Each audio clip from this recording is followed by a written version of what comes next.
नमस्कार साथियों, मैं डॉक्टर उषा गोदारा। मेरा चैनल है उषा गोदारा के नाम से। आइए आज अपने देखते हैं कि बीएसटीसी की क्रिटिसिज्म लेसन प्लान डायरी कैसे तैयार की जाती है। बहुत से बच्चों को प्रॉब्लम आ रही है कि सीसीए पैटर्न से जो लेसन प्लान बनाए जा रहे हैं कैसे बनाएं, क्रिटिसिज्म लेसन कैसे क्या होता है।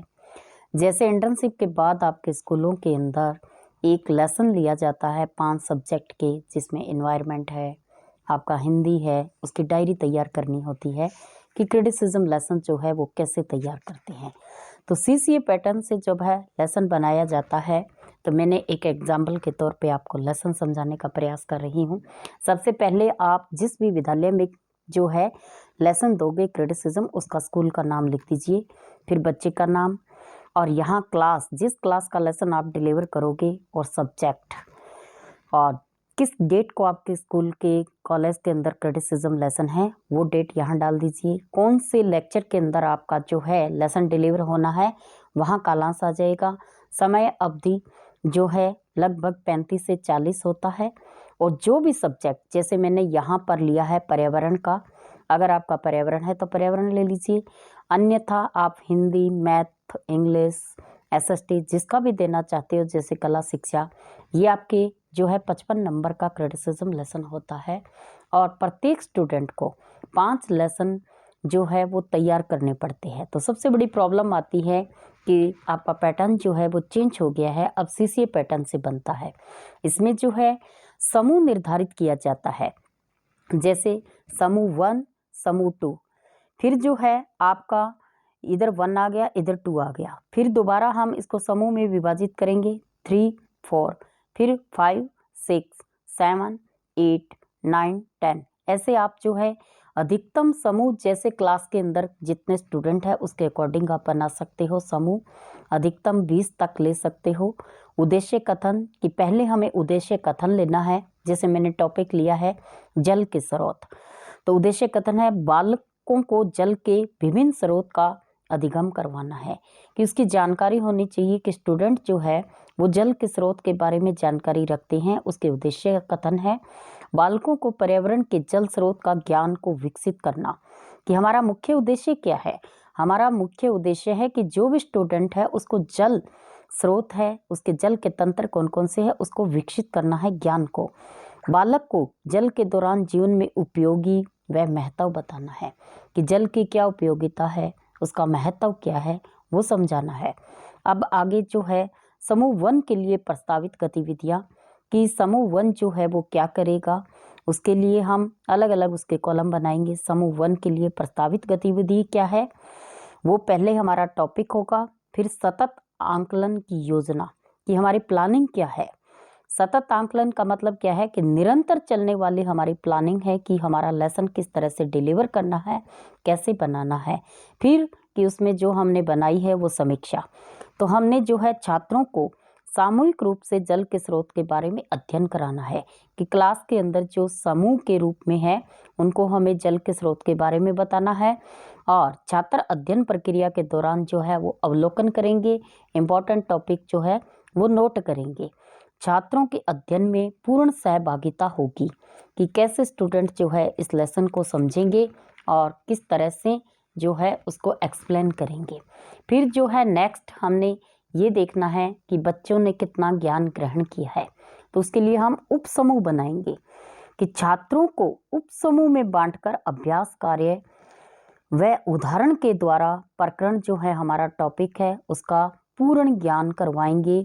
और उसके लिए जो है व्यक्तिगत अध्ययन करवाएंगे। जैसे प्रत्येक छात्र से व्यक्तिगत रूप से जल स्रोत की जानकारी के लिए हम एक सारणी बनाएंगे। इसमें क्या है, आप छोटे छोटे बच्चों से क्वेश्चन पूछोगे कि जो मैंने लेसन समझाया है पर्यावरण के बारे में, जल स्रोत के बारे में समझा रहे हैं, वो बच्चा कितना ज्ञान कैच कर रहा है। तो उसमें क्या है, आप समय समय पे बीच बीच में छोटे छोटे उनसे क्वेश्चन पूछोगे कि जो हमने जानकारी दी है वो जानकारी बच्चों ने ग्रहण की है या नहीं की है।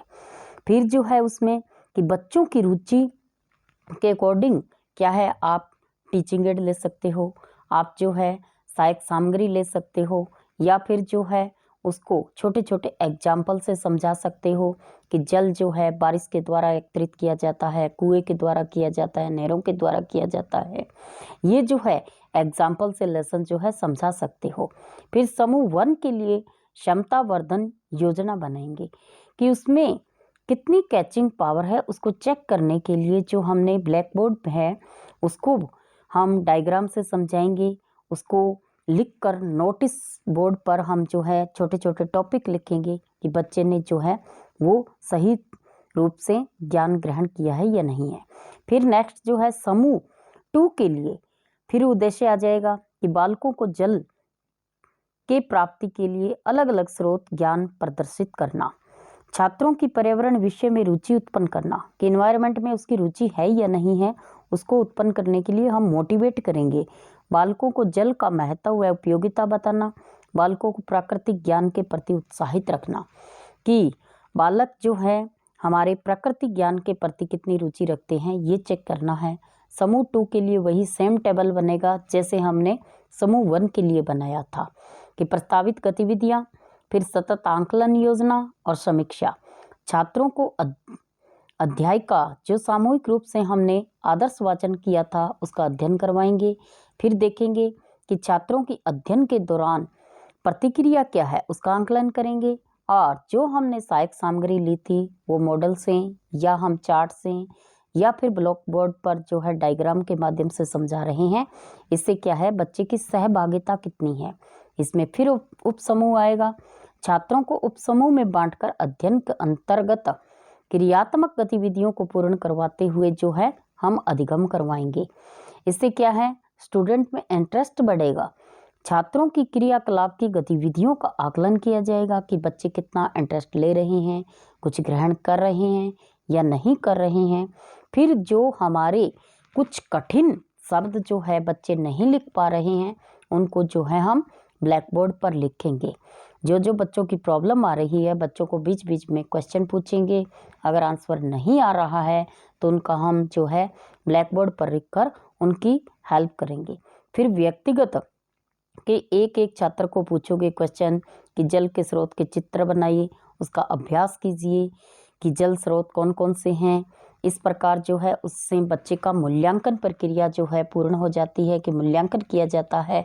जैसे पहले हम बोध क्वेश्चन करते थे, मूल्यांकन क्वेश्चन करते थे, उसके दौरान जो है अब इसको अलग अलग हम टेबल में करते हैं।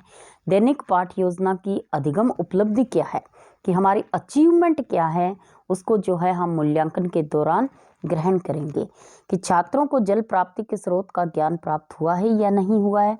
छात्रों को जल की प्राकृतिक, अप्राकृतिक या कृत्रिम स्रोत का ज्ञान अलग अलग प्राप्त हुआ है नहीं है। जैसे हम बच्चों को टेबल बना के पूछेंगे कुआं है ये प्राकृतिक है या कृत्रिम है, जल का स्रोत है, झरना है, वर्षा है, इनके बारे में तो बच्चा ने अगर सही लेसन समझा है तो वो उसको आपको बता देगा। फिर जो है अंत में हम उनको जो है गृह कार्य होमवर्क देंगे। 2 या 3 क्वेश्चन हम होमवर्क के में दे देंगे। इससे क्या है, बच्चे को लेसन के बारे में इम्पोर्टेंट क्वेश्चन मिल जाएंगे कि जल के प्रमुख स्रोत कौन कौन से हैं, उनके नाम लिखिए। जल के प्राकृतिक स्रोत कौन से हैं। इसमें एक क्वेश्चन और बन सकता है कि जल के कृत्रिम स्रोत कौन से हैं। इसमें आप छोटे बड़े क्वेश्चन भी दे सकते हो, रिक्त स्थान भी दे सकते हो कि डैश डैश ही जीवन का आधार है। तो बच्चा जो है इसमें अकॉर्डिंग कि जल ही जीवन का आधार है आपको आंसर देगा। इससे क्या है, अब बच्चे की सहभागिता पूर्णतः लेसन के अंदर आएगी और बच्चा एक्टिव होकर जो है लेसन प्लान को ग्रहण करेगा। हमें को व्यर्थ नहीं बहाना चाहिए कि हमें जल को व्यर्थ नहीं बहाना चाहिए। तो इससे बच्चे को पूछेंगे खालिस्तान में क्या आएगा, तो बच्चों में रुचि होगी, इंटरेस्ट लेगा। अभिमत क्या होता है, अभिमत होता है कि व्यक्तिगत अपना सुझाव, व्यक्तिगत कार्य, अपनी अभी की स्वयं की मति प्रकरण जल के स्रोत से छात्रों को जल प्राप्ति के स्रोत, जल के महत्व तथा पर्यावरण की रुचि उत्पन्न की गई है। इससे क्या है, हमने व्यक्तिगत रूप से जल के स्रोत के बारे में बताया गया है। और एंड में जो है आप यहाँ प्राचार्य हस्ताक्षर, छात्र अध्यापक हस्ताक्षर ये दे दोगे। जो टिप्पणी है जब लेसन चेक होगा तो आपको ये बताया जाएगा। इस प्रकार एक छोटा सा आप जो है लेसन प्लान बनाकर आप डिलीवर कर सकते हो और आप क्रिटिसिज्म में जो है 10 में से 10 अंक प्राप्त कर सकते हो। धन्यवाद। इसी तरह हमारे साथ बने रहिए, आगे भी इम्पोर्टेंट टॉपिक के साथ चर्चा करेंगे। जय हिंद, जय भारत।